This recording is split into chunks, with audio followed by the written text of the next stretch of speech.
amor e de paz, que ao despertar de um novo homem nos induz. Te conclama, irmão, de última hora, a ingressar nesta seara de luz.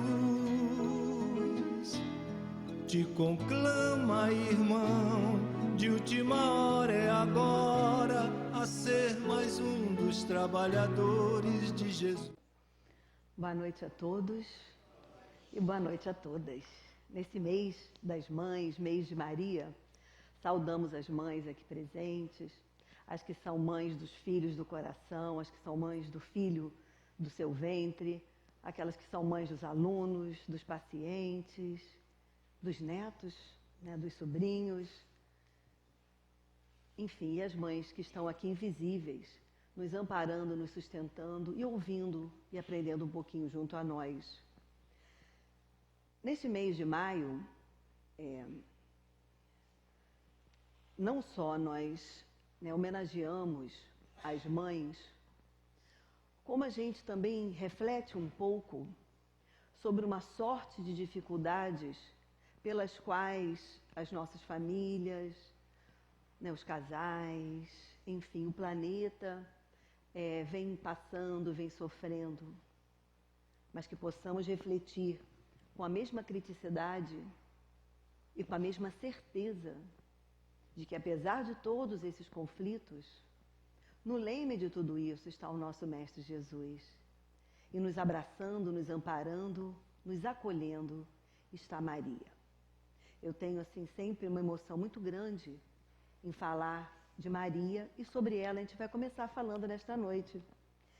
Está nesse livro aqui. É uma coletânea que foi feita com mensagens recebidas por Chico Xavier e Ivone Pereira sobre Maria. Então relata, na verdade, palavras que se encontram no Evangelho de Lucas, que diz o seguinte: Maria visita Isabel. Maria já estava esperando Jesus, e Isabel também, gestante.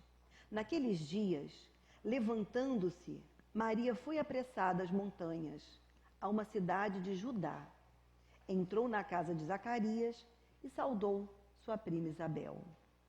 Aconteceu que, ao ouvir Isabel a saudação de Maria, a criancinha saltou em seu ventre. Isabel foi envolvida por um Espírito Santo e exclamou com grande voz: Bendita és tu entre as mulheres, bendito é o fruto do teu ventre. Tudo provém a mim, que me venha visitar a mãe do meu Senhor. Pois eis que, ao chegar aos meus ouvidos a voz da tua saudação, a criancinha saltou de alegria no meu ventre. Bem-aventurada a que acreditou, pois hão de cumprir-se as coisas que da parte do Senhor lhes foram ditas. E nesse momento Maria faz um cântico, que é o Cântico de Maria, e ela então compõe a seguinte canção: A minha alma engrandece ao Senhor, exulta meu espírito em Deus, em meu Salvador. Pôs os olhos na humildade de sua serva, doravante todas as gerações me chamarão bem-aventurada. Quer dizer, olha a humildade dela.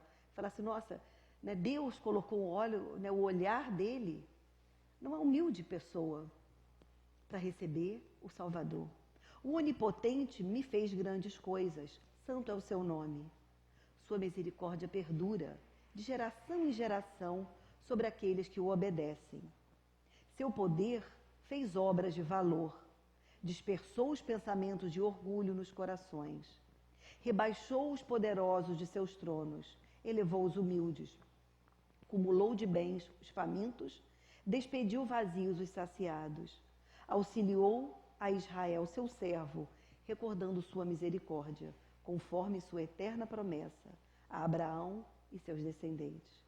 Maria permaneceu com Isabel mais ou menos 3 meses e voltou então para sua casa. Quando a gente traz a reflexão de Maria, a gente não só recebe um banho, um envolvimento de amor, de emoção, que nos dá forças para que cumpramos a nossa missão e, principalmente, para as nossas dificuldades diárias. Amor maternal e amor filial. Capítulo 11, questões 890 e 892. Coisas do Facebook, mas que eu não resisti a trazer para vocês. Ser mãe é descobrir forças que você achava que não tinha e lidar com medos que você achava que não existiam. Será que Maria, em nenhum momento, ela titubeou? Será que o coração dela não doeu quando viu Jesus ser elevado à cruz e sofrer durante tanto tempo coisas e sofrimentos que ele não eram merecidos a ele? Filho, um amor sem explicação. Dá para explicar? A gente não tem palavras, não tem adjetivos, não tem qualificação para explicar um amor que é um pedaço da gente, né? Que é uma parte do nosso coração que pulsa, que é uma parte dos ensinamentos que a gente vivencia no lar, né? Que é uma parte do nosso amor. O amor de mãe, deixa eu colocar os óculos, é o combustível que capacita um ser humano comum a fazer o impossível. Nós vamos ver histórias de pessoas comuns que fizeram coisas aparentemente impossíveis. E a gente consegue vencer o medo da barata quando a barata está perto do filho. Não é? A gente é capaz de pegar um touro à unha, não tenhamos dúvida, se for para proteger a nossa prole. A gente é capaz de enfrentar dificuldades enormes. Eu recebi essa semana um videozinho desses que a gente coloca no WhatsApp, né, no Face, muito interessante. E assim, uma empresa colocou uma propaganda no jornal, contratando pessoas, chamando pessoas. Vocês viram isso? Muito interessante. E ele começa então a entrevistar as pessoas e começa a dizer, olha, você vai trabalhar, mas você vai trabalhar 365 dias por ano. Ué, mas não tem férias? Você vai trabalhar em pé o dia todo. O dia todo? Quanto tempo? 24 horas por dia.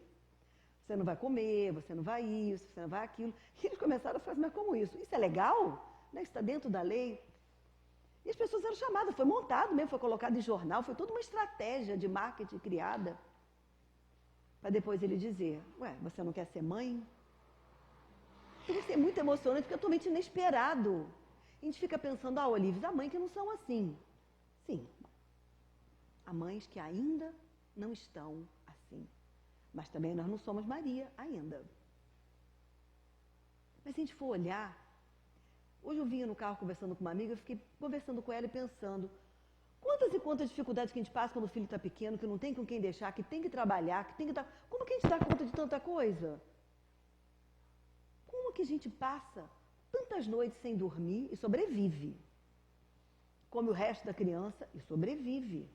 Não tem tempo para si e sobrevive. Fica em pé um tempão e sobrevive. Não é isso?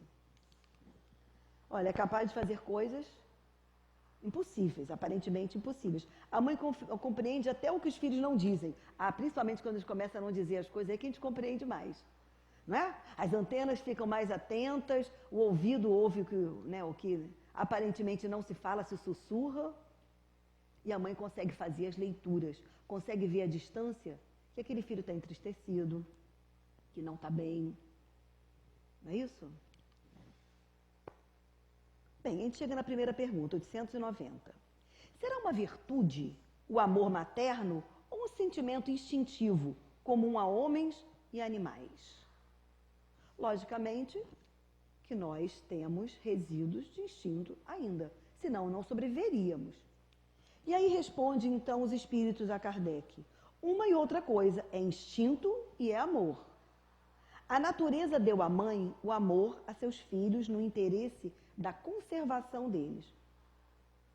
Porque, na verdade, é o amor que cria essa proteção. O amor desenvolve mecanismos físicos, desenvolve capacidades físicas que fazem com que a gente consiga sobreviver à dor do parto, sobreviver a essas dores da vida sem sucumbir. No animal, porém, esse amor se limita às necessidades materiais. Cessa quando desnecessário se tornam os cuidados. Quer dizer, O pintinho chegou um momento lá, né, acho que ele já quase nasce sozinho. Os mamíferos não levam tempo, né, alguns animais mais, outros menos, com cuidado da mãe, a mãe amamentando. Mas à medida que ele desprende também, e é um tempo igual para todos, ele vai tocar a vida. Não existe aquele cuidado do futuro de olhar e falar, meu filho, já lá cheio de netinho. Não, acabou. Se tornam iguais. Então, é um instinto que faz com que aquele ser ainda miúdo, na dependência daquela mãe, faz com que aquela mãe cuide, zele, defende severamente e depois se afaste. O ser humano, não. Até depois do desencarne, os cuidados e o amor permanecem. No homem, persiste pela vida inteira e comporta um devotamento e uma abnegação que são virtudes. Sobrevive mesmo à morte e acompanha o filho até o além-túmulo. Bem vedes que há nele coisa diversa do que há no amor no animal. Quantos e quantos são os relatos que a doutrina espírita apresenta para a gente de espíritos que sofrem em zonas de sofrimento e que voltam e despertam quando lembram da voz materna, quando lembram da prece que a mãe fazia quando eles eram pequenos, quando lembram da música que a mãe cantava para embalá-los no sono. É esse amor que rompe todas as barreiras, que rompe todas as distâncias. Mães são leoas, portanto, não é aconselhável que mexam com os nossos filhos. Em qualquer tempo, em qualquer era. E aí vem um relato, que a letrinha está pequenininha, mas eu vou ler para vocês, porque ele é muito importante. A mãe morta salvou o filho. É uma história verdadeira, ela está disponível na internet, e fala sobre esse doutor aí, que foi médico, pneumologista em Campos do Jordão. Ele era de Campos do Jordão, né, na década de 40, 50. E ele relata que, certa feita, houve um acidente muito grave de ônibus, onde várias vidas sucumbiram naquele acidente. E ele vinha passando de carro e parou o carro e foi, né, tentar oferecer os préstimos dele, até porque ele era médico. E aí, quando ele desce, o policial fala para ele, olha, não adianta, estão todos mortos. Sucumbiram todos.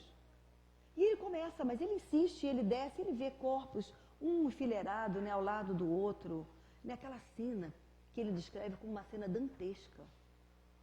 Como Dante Alighieri descrevendo o inferno. Porque era uma cena horrível. Sangue, destroços, pedaços, corpos. E naquele momento ele constatando que não havia, né, nenhum sobrevivente, ele então entra no carro novamente e toma seu rumo. Passado um tempo, ele viu uma mulher fazendo sinal. E aquela mulher, né, insistentemente fazia sinal, ele parou o carro. Quando ele para o carro, ele vê uma mulher com umas roupas rotas, ensanguentada, machucada, e ela fala para ele, volta para lá.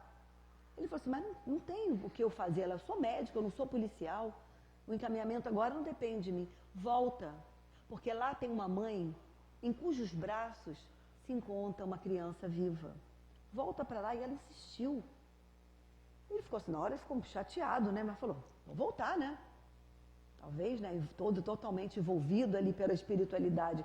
E também pela sua responsabilidade quanto médico no cuidado com as vidas, ele faz a volta então e retorna.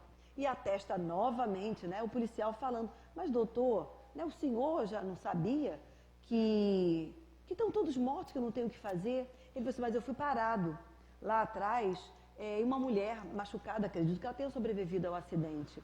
E ela me dizia que aqui tinha uma mãe em cujos braços uma criança estava viva.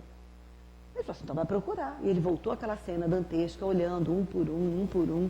E ele vê, embaixo de um corpo feminino, que ele estava procurando então um corpo feminino.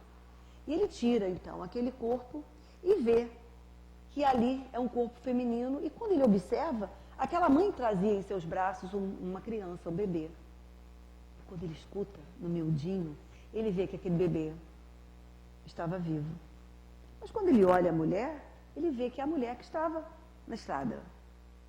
Aquela que fez parar o carro dele para que ele voltasse Olha a agonia dela, daquele espírito, né, recém saído da sua vida física, em resgatar aquele, porque sabia que se continuasse ele ia acabar morrendo. Não era o tempo dele ainda. Então ele resgata, só que ele nunca falou para os policiais que quem ele viu era aquela mulher ali, né? Que ele falou, vamos tomar por louco. Então ele segue esse relato, fica registrado. Né? Um pneumologista, ele estava indo justamente fazer um trabalho nessa área e, enfim, vivencia essa história. E me lembrou também um filme, O Mistério da Libélula, que não é um fato real, mas é um filme muito interessante, em que justamente a luta, a agonia de uma mãe desencarnada em levar ao conhecimento do marido, né, do viúvo, um bebê que ela tinha tido junto aos indígenas, num dos países aqui da América do Sul, e ele realmente vai lá, enfrenta todas as dificuldades, é tido como louco, e vai lá e consegue então fazer o resgate da sua filhinha. E aí vem novamente. Filhos, carregamos 9 meses na barriga, 3 anos no colo e por toda a vida no coração. Por toda a vida significa por todas as vidas.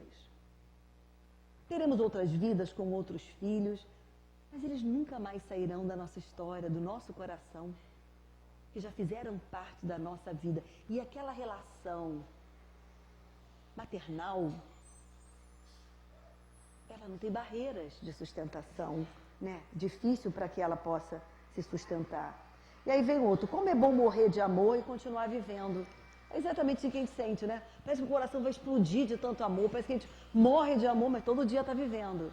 E todo dia aquele amor cresce, com todas as dificuldades que aparentemente surjam, o amor só cresce, sem amor ele só cresce.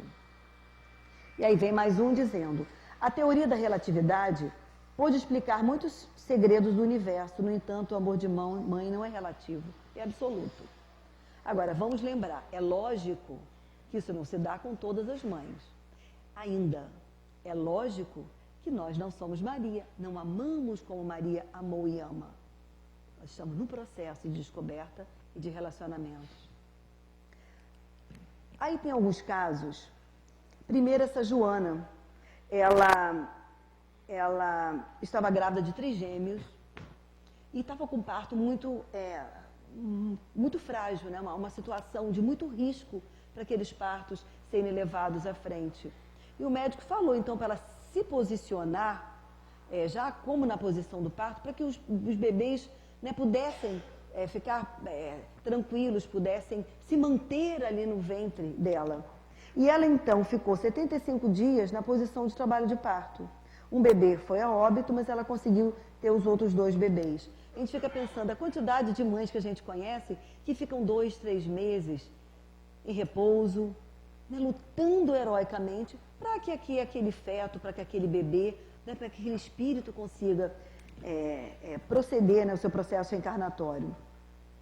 Essa história da Cláudia, né, ela teve que lidar, ela teve a morte da mãe, teve a morte do tio, teve uma doença de leucemia do pai e desenvolveu, né, viu o filho desenvolver um problema renal muito sério. E aí ela então, como mãe, compatível com aquele filho, foi fazer a doação dos rins. E ela trabalhava, ela tinha uma dificuldade financeira, ela trabalhava, precisava trabalhar. E ela então foi, quando ela né, explicou à empresa que ela precisava fazer, que precisava se afastar durante um tempo, a empresa demitiu. E ela lutou heroicamente, mas entrou na justiça, fez a doação para o filho e, logicamente, o filho conseguiu sobreviver com tudo isso, né? Essa história também é bem interessante. Durante os tornados que assolaram o estado de Indiana, nos Estados Unidos, uma história triste e de amor verdadeiro aconteceu com essa pessoa chamada Stephanie Decker. Quando a casa da família estava desabando, a mãe estava só com seus 2 filhos, de 8 e de 5 anos, e decidiu protegê-los a todo custo. Eles correram para o portão e a mãe envolveu os filhos com o máximo de cobertores que pôde para proteger as crianças do impacto dos destroços. Infelizmente, no processo, as pernas foram esmagadas, ela perde as 2 pernas, mas, no entanto, ambos os filhos conseguiram salvar. Logicamente, a gente sabe que o planejamento não é nosso, não é da mãe, é um planejamento divino. Mas a luta com que uma mulher empreende de defesa quando vê seus filhos em situação de risco, mostra pra gente todas as situações. Essa aqui também é uma história muito interessante. Eu vou tentar ler para vocês. Depois de um terremoto que acalmou no Japão, quando os socorristas chegaram às ruínas da casa de uma jovem mulher, viram seu corpo através das rachaduras. Mas a pose... Desculpa, tá muito pequititinho. Mas a pose era de algum modo estranha. Ela ajoelhou-se sobre os joelhos como uma pessoa que estava adorando.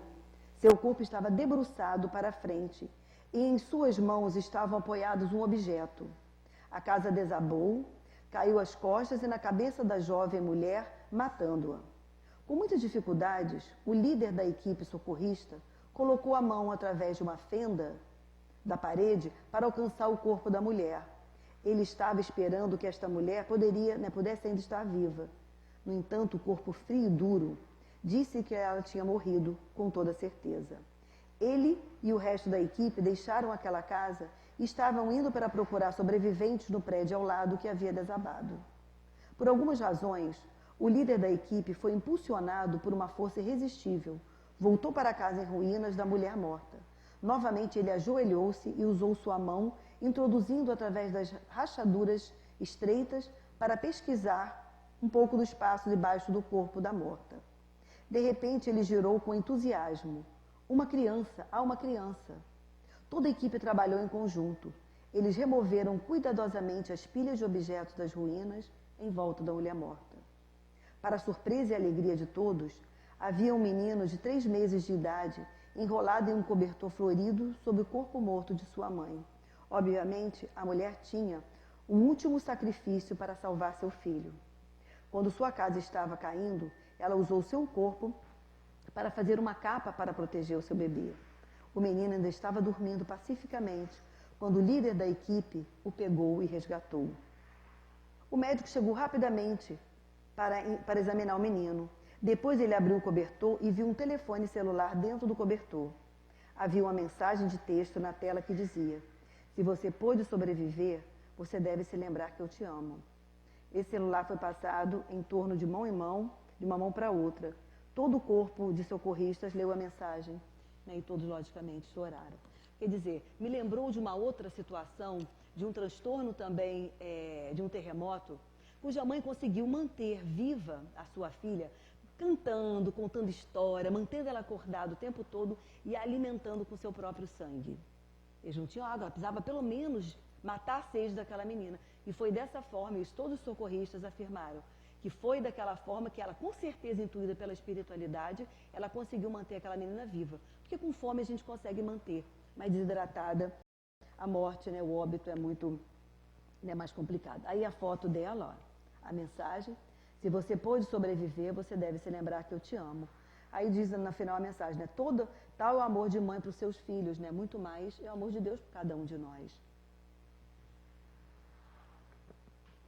Ela toda numa proteção aí. São imagens chocantes, né? Mas são imagens que demonstram para a gente a força que cada um de nós, a gente fala de mãe, mas a gente fala de cada um de nós, seres humanos, temos que ter uns para com os outros.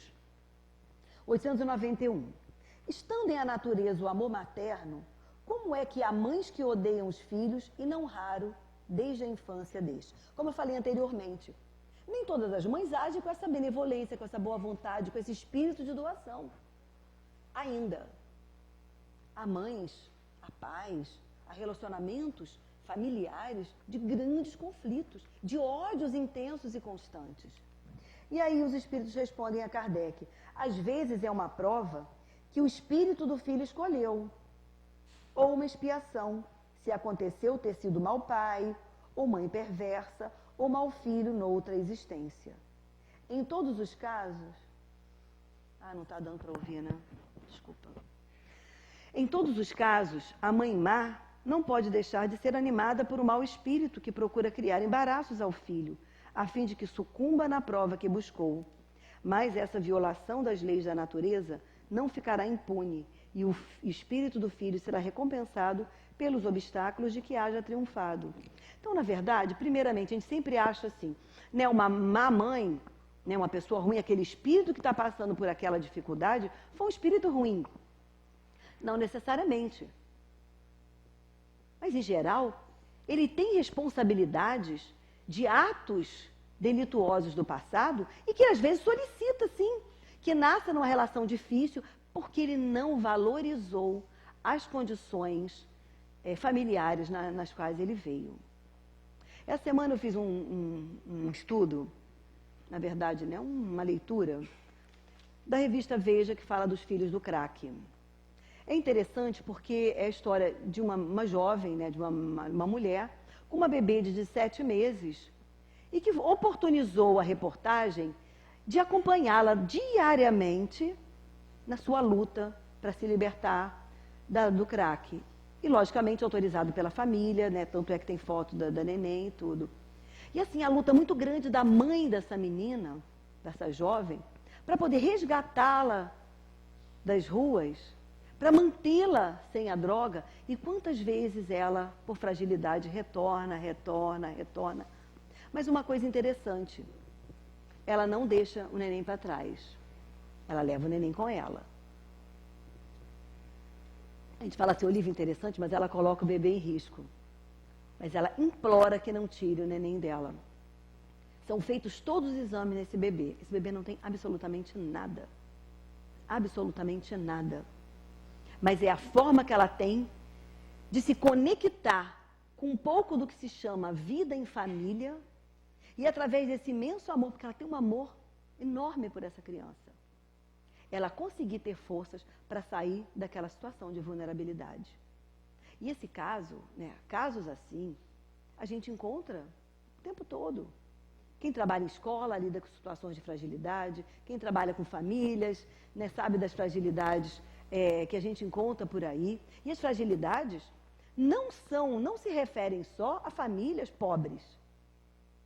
As vulnerabilidades se encontram em todos os relacionamentos, em todas as classes sociais.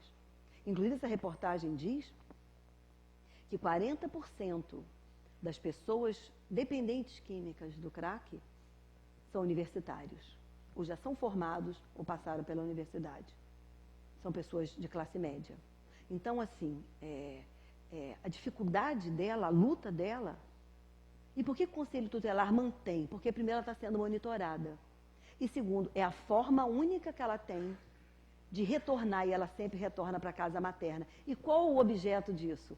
É a presença da filha. Quando ela se vê na dificuldade, frente à possibilidade de ela perder aquela filha, ela retorna ao lar, aceita a condição de tratamento e consegue ficar, às vezes, vários meses sem fazer a utilização da droga. E a luta. A mãe tem determinado momento que ela pega a filha, pega a neta e vão, né, as três para o litoral de São Paulo, que ela é frequentadora da Cacolândia, no centro de São Paulo, e elas vão para o litoral para que a filha possa aurir, né, novas possibilidades, para que aqueles laços familiares possam ser fortalecidos. E quando eu li essa reportagem, me lembrou uma história muito interessante que está num livro espírita que fala sobre família. Ele diz que os golfinhos, quando tem bebês, né, tem os golfinhos bebês, eles sabem que aqueles bebês são frágeis frente aos tubarões. Então, qual a forma que eles desenvolvem de cuidar e proteger daqueles que são mais frágeis? Os adultos cercam e durante o período todo em que esse bebê é jovenzinho, a criança é frágil e sabe que pode ser um alvo fácil para o tubarão, a família ou os adultos estão ali protegendo. E eles enfrentam os tubarões com toda a força na defesa daqueles menores. Então, a gente fica assim pensando, esse é o exemplo que nós temos que ter. Por que será que Deus nos coloca como pai, como mãe, como irmão mais velho, como tio, como avô, né, na condição de adulto, já experienciados pela vida, se não para que, naquele momento em que chegar aquele seio materno, um espírito reencarnado, em estágio frágil, porque nós sabemos que a Terra e tem um período de infância longo, pelo estágio de evolução em que a Terra ainda se encontra. Então, quando a gente recebe, qual a nossa função?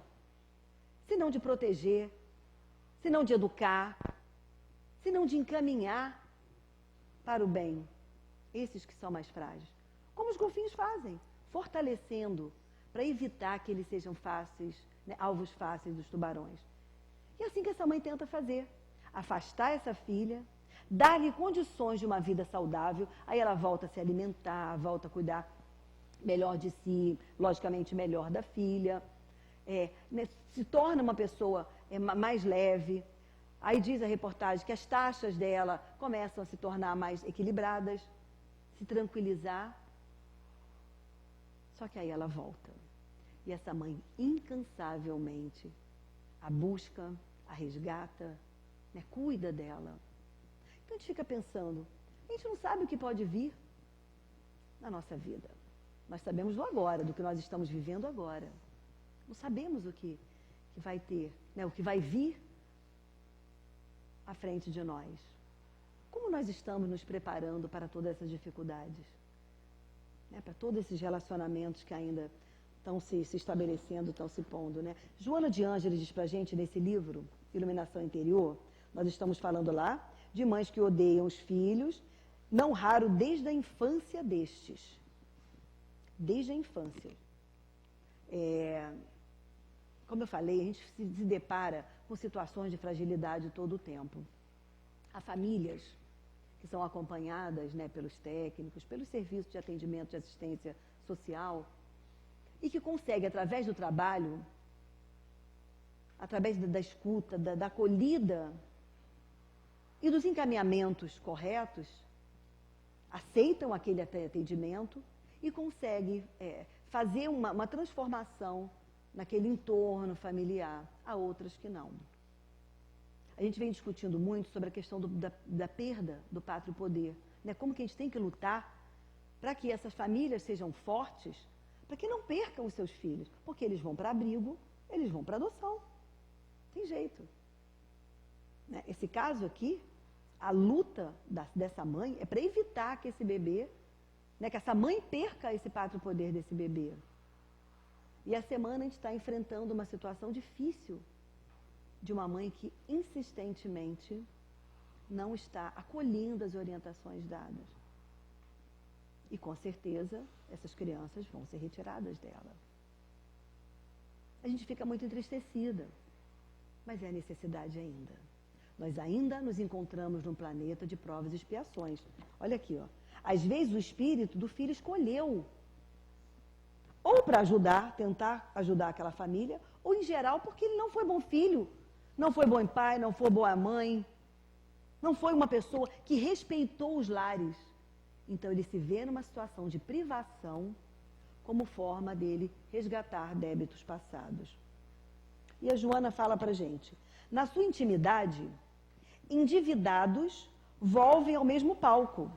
Quer dizer, nós não somos filhos, nós não estamos na família errada. Nós somos ali, uns responsáveis pelos outros, ora, né, contribuindo, ora endividando-se mais, mas todos voltamos no mesmo palco, em cobranças vigorosas, que os vínculos da carne, responsáveis pelo estreitamento da convivência, ensejam o diluído sentimento de vingança e de malquerência. Então, o que nós somos? Em geral, espíritos endividados, que retornamos ao mesmo palco, ao mesmo núcleo familiar, ora filho, ora pai, ora irmão, né, nessa mudança de papéis, que ela fala a palavra palco, nessa alteração de papéis, para que a gente consiga quebrar esse ódio carregado, essa mágoa, essa necessidade de vingança, de querer mal, que levam mães a matarem seus filhos e que levam filhos a matarem seus pais. E ela continua dizendo, algozes recomeçam sob a dependência das suas antigas vítimas. Quer dizer, eu fiz sofrer, na outra vem o filho, dependente. Aí voltamos. A terra, com um período longo de infância, para que lá naquela infância os pais observem as más tendências e dobrem o pepino, não é assim que os idosos falavam? E dobrem o pepino. Agora em situação diferente, a fim de se recomporem os compromissos de verdadeira, né, de vera fraternidade, instituindo o programa do bem comum. Eu ocasionei mal, né, quem já leu as obras de André Luiz sabe da dificuldade que foi Sigismundo. Todo mundo já ouviu falar do Sigismundo? A reencarnação de Sigismundo? Pois é, a dificuldade de Sigismundo reencarnar, porque como ele tinha ocasionado muito mal aquele casal que ia receber o Sigismundo como pai e como mãe, era enorme. Então, quando o pai, desprendido do corpo durante o sono, via o que seria, né, o Sigismundo, né, o seu filho, ele tinha total horror. Ele não via ali um espírito, né, com uma forma humana, ele via um monstro. E ele acordava agoniado, desesperado. E foi uma luta muito grande da espiritualidade para trabalhar aquele espírito, né, do pai dele, para que pudesse o Sigismundo então reencarnar. Porque todas as vezes que ele se aproximava, o pai era tomado de horror. De horror. Mas ele aceitou receber o Sigismundo. Ele aceitou receber. E tinha uma mãe, uma esposa, né, extremamente amorosa também, que facilitou todo esse processo. Então, assim, logicamente, que quem ocasiona muito mal para o outro, para alguém, logicamente isso nos dá repulsa. O Evangelho segundo o Espírito fala para a gente que a lei de atração e de repulsão é uma lei física. É impossível alguém se sentir bem perante o inimigo como ele se sente perante um amigo. Está posto no Evangelho.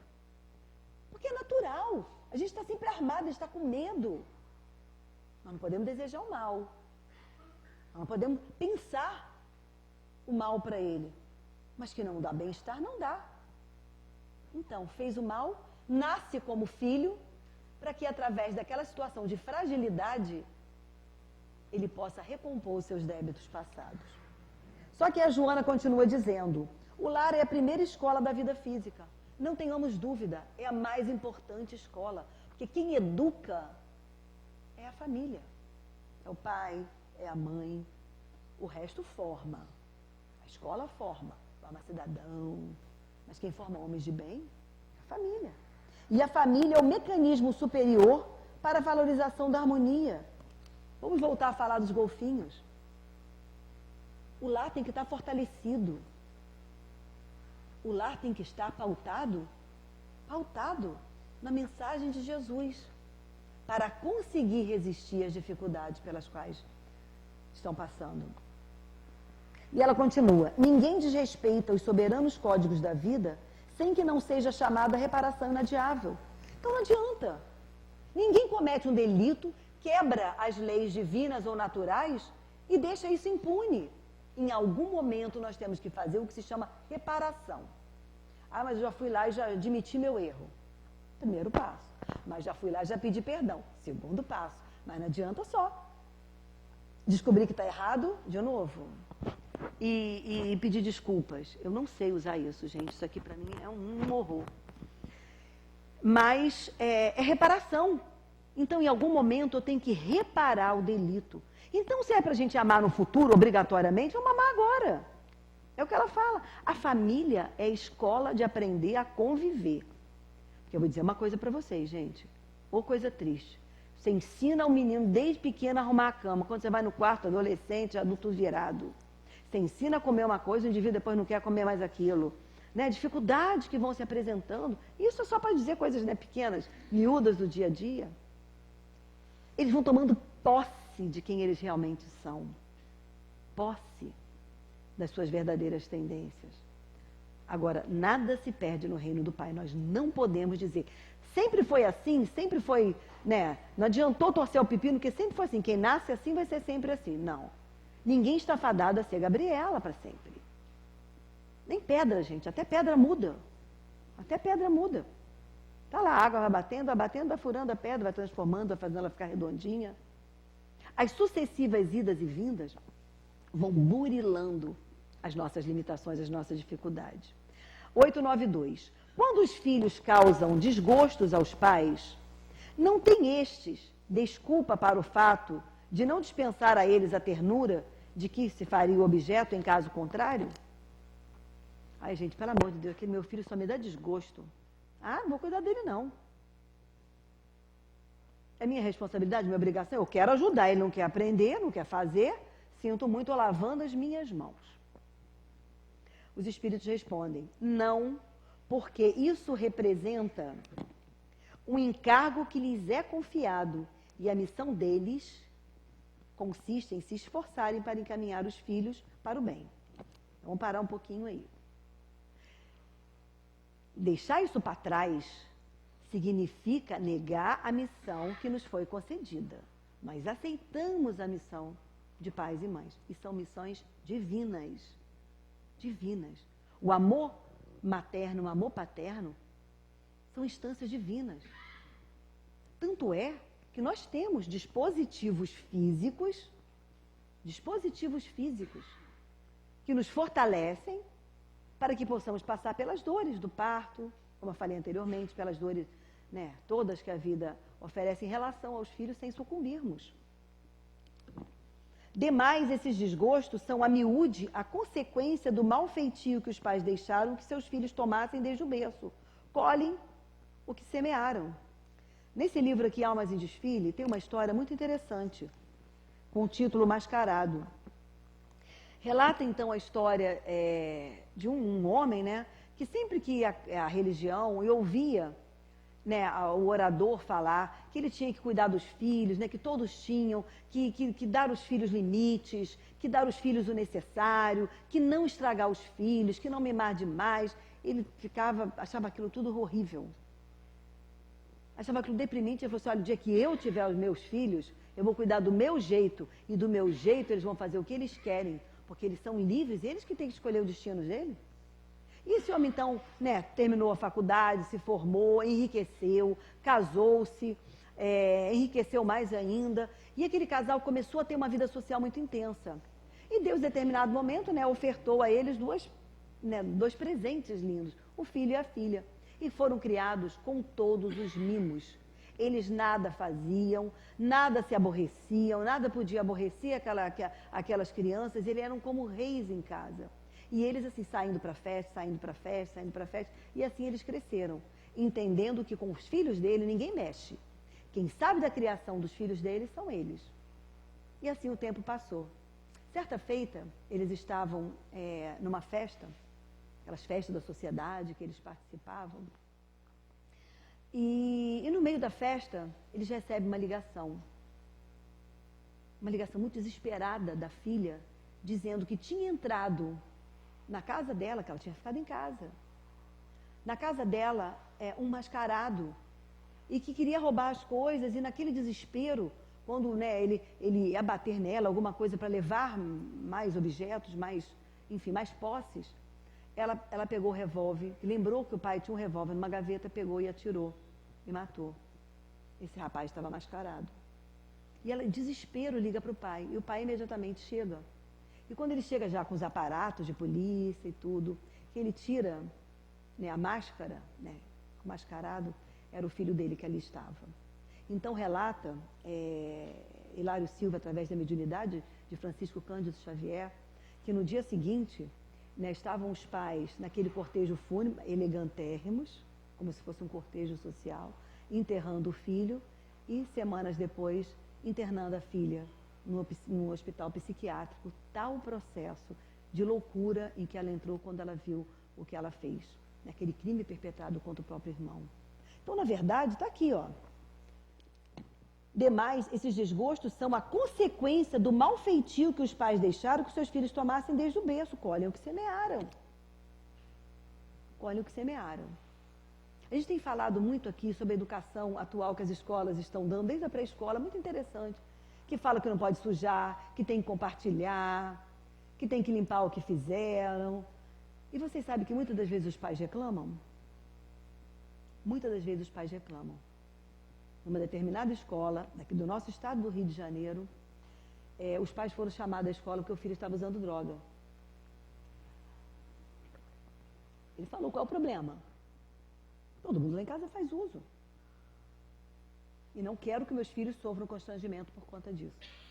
E a escola teve que se aquietar. Então, assim, e há relatos de pais que na busca de se aproximarem dos filhos, entrarem no universo dos filhos, vão se tornar usuários também. Isso não é relatos nossos, não. São relatos técnicos. Então, assim, é a espiritualidade respondendo a Allan Kardec. É de menino que se dobra o pepino. É lógico, gente, o Evangelho fala isso, quando fala de amor filial e maternal. O Livro dos Espíritos fala que apesar da mãe e do pai dispensarem toda a rigidez da educação, a formação reta, há espíritos resistentes, que não aceitam e não seguem a vida com retidão. Aí, logicamente, não é uma responsabilidade dos pais, eles fizeram a parte deles. Mas eles imprimiram naquele coração ainda um pouco resistente uma semente que no amanhã vai brotar, queiramos ou não, porque todos estamos fadados à felicidade. A gente vai para as reflexões finais, que o nosso tempo já está se avançando, né, aproveitando esse mesmo livro da Joana de Ângeles, dizendo para a gente que não se tem a família na qual se gostaria de estar, mas aquela que se torna necessária para a mais valiosa conquista de espiritualidade. Então, nós não podemos dizer, eu nasci na família errada, tem nada a ver com essa família. Nós estamos na família certa, no lugar certo, no tempo certo, as condições mais favoráveis são essas que nós nos encontramos. Não adianta querer ser a esposa do príncipe lá da Inglaterra, que deve ser chato a dessa. Acho que a gente não ia gostar muito, não. Então, nós temos que estar aqui. A gente tem que estar aqui. Aqui é o nosso tempo. Cada um está no lugar certo. Ela foi talhada antes de vir para cá para aquela condição. A rainha da Inglaterra, não é isso? Cada um na sua dificuldade. E mais, nós não sabemos o que passam as famílias, as pessoas das famílias, dentro dos seus muros, das suas casas, das suas paredes, dos seus silêncios. Nós não sabemos. Não maldigas o ninho doméstico que se desfez. Palavra dela. Não maldizer porque os pais separaram, ou por alguma coisa aconteceu, né, um desencarne. Não lamente a orfandade nem a solidão. Evites reclamar os tormentos domésticos. Abençoa o filho ou a filha ingratos. Eles ainda não identificaram os teus sentimentos nobres. Mas vou dizer para vocês, se nós não agirmos com amor, a situação deles vai ser muito pior. Nós temos que romper, que no começo a gente fica assim com vergonha, né? Porque não foi o filho, a gente não queria daquele jeito. Fica com repulsa, ignora, não quer.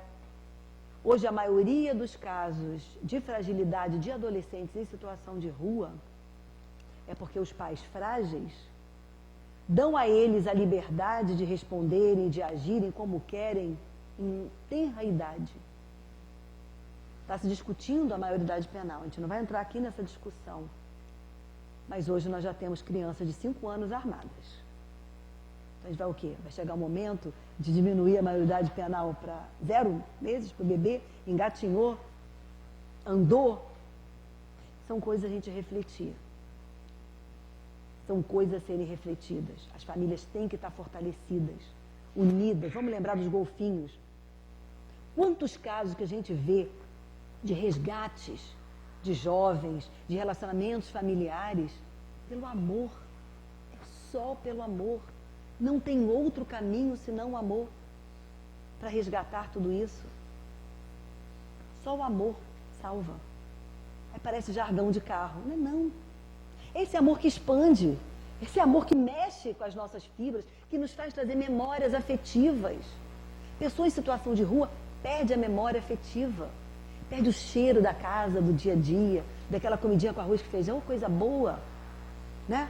Daquela caminha arrumadinha, simples, mas arrumadinha, daquele abraço, daquela pergunta, e aí filho, como é que foi hoje na escola? Do sentar à mesa para comer, por mais simples que ela seja. Eu lembro de Chico Xavier, a mesa da casa deles quebrou, e a irmã falando, como nenhuma mesa a gente tem para comer? Ele conseguiu, alguém que estava devendo a ele um dinheirinho, foi o dinheirinho certo, a conta certinha para comprar a mesa, pela importância de sentar, porque não é a mesa bonita, não, é o sentar, o conversar, o partilhar. O partilhar, o pão, o partilhar, as emoções do dia a dia. Agora, gente, parece que a gente fala isso, parece que o mundo é assim colorido, né, que é fácil, ninguém tem horário. Não importa, pode ser no café da manhã. Às vezes é a única refeição, mas que a gente faça daquele momento um momento sagrado nosso. É o momento que os golfinhos adultos fazem o cerco e fortalecem os golfinhos bebês. Há sim famílias consanguíneas que reúnem espíritos queridos, mas isso não constitui regra geral. Então há famílias sim, que vêm aqueles espíritos, que vêm acompanhando, né, de encarnação em encarnação, planejando, mas não constitui regra geral. Também até porque a gente não tem nem como comprovar, né? Mas acho que eu não conheço muito nenhuma não. Em geral, né, nós somos espíritos resistentes, difíceis, com as nossas diferenças. Os laços, pois, de família são de estrutura espiritual. A gente vai entrar aqui em família espiritual, em família corporal. Na verdade, eu penso que por mais que a gente não tenha afinidade com aquele espírito, ou que nasce como nosso filho, ou né, que a gente nasce como filha, por mais que a gente se sinta um estranho naquele ninho, aquele convívio já imprimiu em nós memórias para sempre. Nós nunca mais seremos os mesmos depois daqueles convívios, por mais sofridos que sejam, né, por mais dolorosos que possam ser. E a gente encerra então com a pergunta: quem é meu pai? Quem é minha mãe? Quem são meus irmãos, senão aqueles que fazem a vontade de Deus? Nós começamos falando sobre as mães que gestaram, as mães que amaram no coração, né, os cuidadores que são mães nos abrigos. Isso é importante. As enfermeiras que ficam lá com crianças internadas meses, anos, em situações difíceis, aquelas cuidadoras. Quem é minha mãe? Quem são meus irmãos? Senão a humanidade da Terra. Então, assim, um dia nós vamos expandir o amor, esse amor maternal, esse amor filial, para todos os outros, da mesma forma com que a gente viu essas mães defenderem os seus filhos. Desse mesmo jeito. Mas nesse momento que nós fortaleçamos as nossas famílias. Eu lembro muito de Dr. César Reis, não foi aqui nessa casa não, foi no Arraial do Cabo que ele falou. Ele falou o seguinte, eu tenho tantos anos, que tem 80 e poucos, né, Helena? Mas eu uso o celular e eu tenho o WhatsApp. E ele falou, façam rede de fortalecimento, de ajuda no WhatsApp. Façam redes de fortalecimento, de vínculos. Vamos dar bom dia todo dia, os filhos estão lá no outro lado do mundo, dá bom dia todo dia. Diz que ama, bota o coraçãozinho.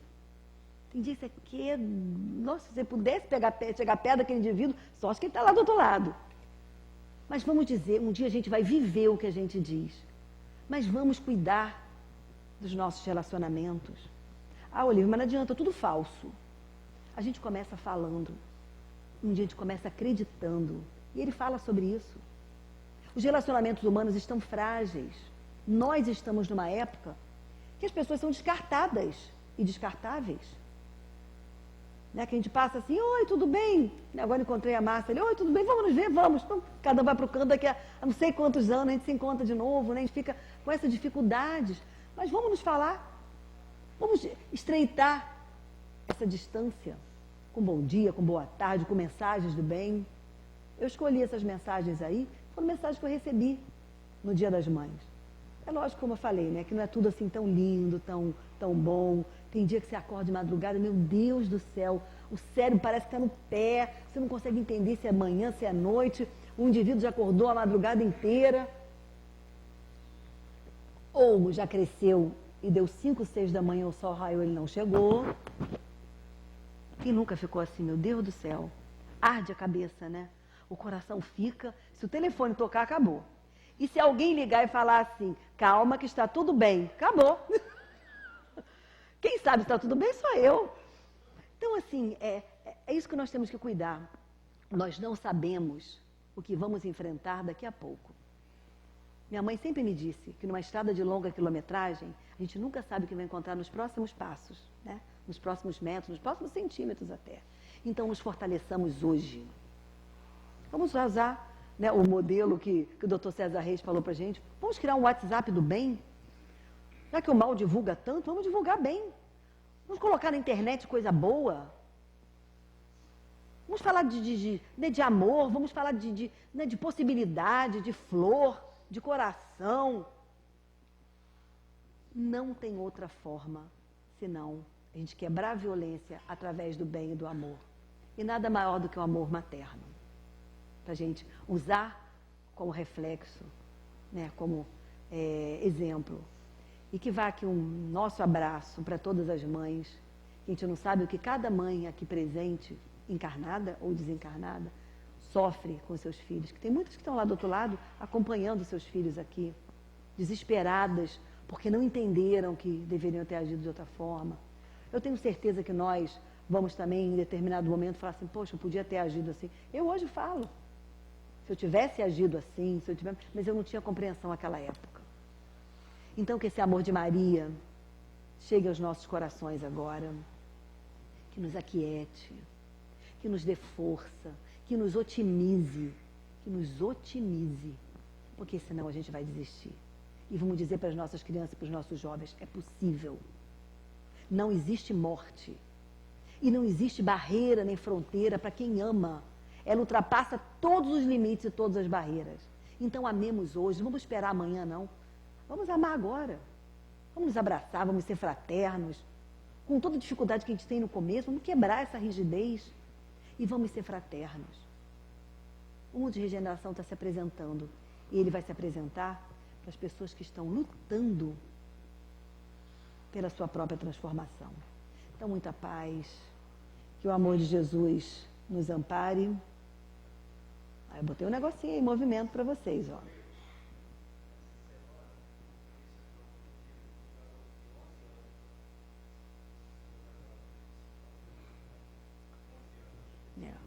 Então, olha só, é lógico que nós sabemos que nesse período se encontram na Terra espíritos resistentes, muitos estão dormindo, às vezes há séculos, como última oportunidade.